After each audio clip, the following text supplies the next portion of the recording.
Selamat siang semuanya, kami dari kelompok 5 akan mempresentasikan hasil diskusi kami mengenai kasus manfaat getah pepaya terhadap pelunakan daging.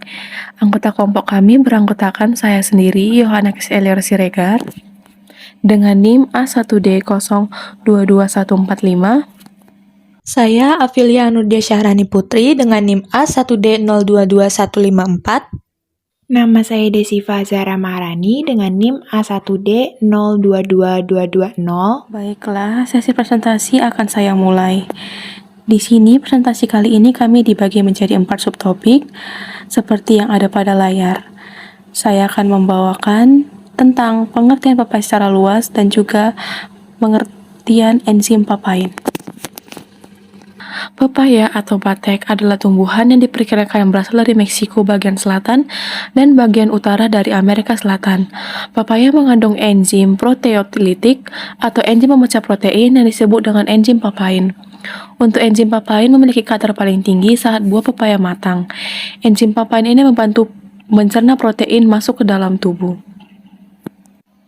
Papain merupakan enzim proteolitik yang diekstrak dari buah pepaya. Enzim proteolitik ini membantu memecah protein menjadi fragmen protein yang lebih kecil yang disebut dengan peptida atau asam amino. Enzim papain juga memiliki khasiat untuk menyembuhkan luka, misalnya luka disebabkan oleh kegiatan olahraga dan juga alergi.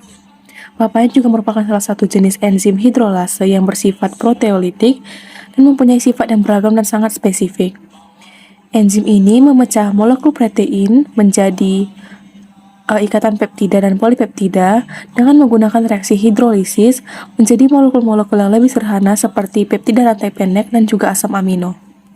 Adapun fungsi lain dari enzim papain, yang pertama itu papain dapat juga digunakan sebagai bahan aktif dalam preparat farmasi seperti untuk obat gangguan pencernaan protein, dispepsia, gastritis, serta obat cacing.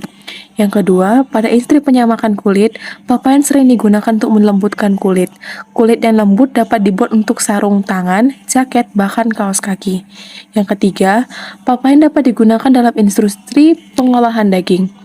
Daging dari hewan tua pun dapat menjadi lunak kalau menggunakan papain. Biasanya daging hewan tua bertekstur sangat keras atau alot.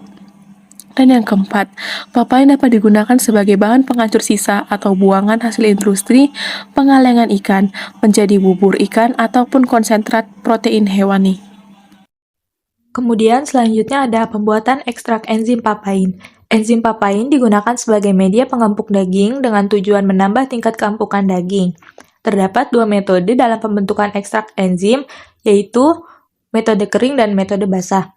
Pada metode kering, ekstrak papain diperoleh dengan cara penyadapan getah pepaya yang dilanjutkan dengan proses pengeringan sehingga dihasilkan serbuk papain.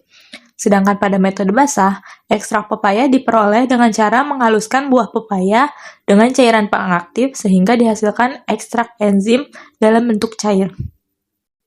Pembuatan ekstrak enzim papain dalam bentuk cair digunakan perbandingan 1:4, yaitu mencampurkan 1 kg buah pepaya halus dengan 4 liter cairan pengaktif yang terdiri dari 1 liter Aquades dan 5 gram NaCl. Enzim papain dari buah pepaya ini mampu memberikan pengaruh dalam tekstur, keempukan, dan susut masak pada daging. Baik, selanjutnya ada materi tentang biokimia pada pengempukan daging. Secara biokimia, peristiwa pengempukan daging dapat dianggap sebagai proses degradasi protein atau serat atau perubahan struktur kuartener atau protein paling kompleks menjadi struktur sederhana. Untuk merubah struktur ini dapat dilakukan melalui cara hidrolisis dengan bantuan enzim protease. Reaksi hidrolisis protein menjadi pepton dapat diamati berdasarkan aktivitas enzim proteolitik, sehingga dapat diasumsikan bahwa tingkat kelunakan daging sebanding dengan aktivitas protease yang diberikan. Salah satu contoh enzim yang bersifat proteolitik adalah enzim papain. Enzim ini dapat meningkatkan nilai tenderness karena dapat melonggarkan struktur protein serat daging. Pada proses pelunakan daging, terjadi serangkaian perubahan biokimia dan fisikokimia seperti perubahan pH, perubahan struktur jaringan otot, perubahan kelarutan protein, dan perubahan daya ikat air. Baik, dapat kita simpulkan dari materi presentasi yang ditampilkan oleh kelompok 5, yaitu yang pertama, pelunakan daging dianggap sebagai proses degradasi protein struktur atau serat atau perubahan struktur kuartener atau protein paling kompleks menjadi struktur sederhana. 2. Salah satu cara yang dapat dilakukan untuk melunakkan daging dengan memanfaatkan getah pepaya. 3. Enzim papain yang terkandung dalam getah pepaya bersifat proteolitik dan dapat meningkatkan nilai tenderness atau keempukan dari daging karena enzim ini dapat melonggarkan struktur protein serat daging. Materi yang kami paparkan dari hasil diskusi kelompok kami sudah selesai. Izinkan kami mengucapkan terima kasih kepada para penonton dan juga kami membuka sesi tanya jawab apabila ada yang masih belum jelas. Sekian, terima kasih.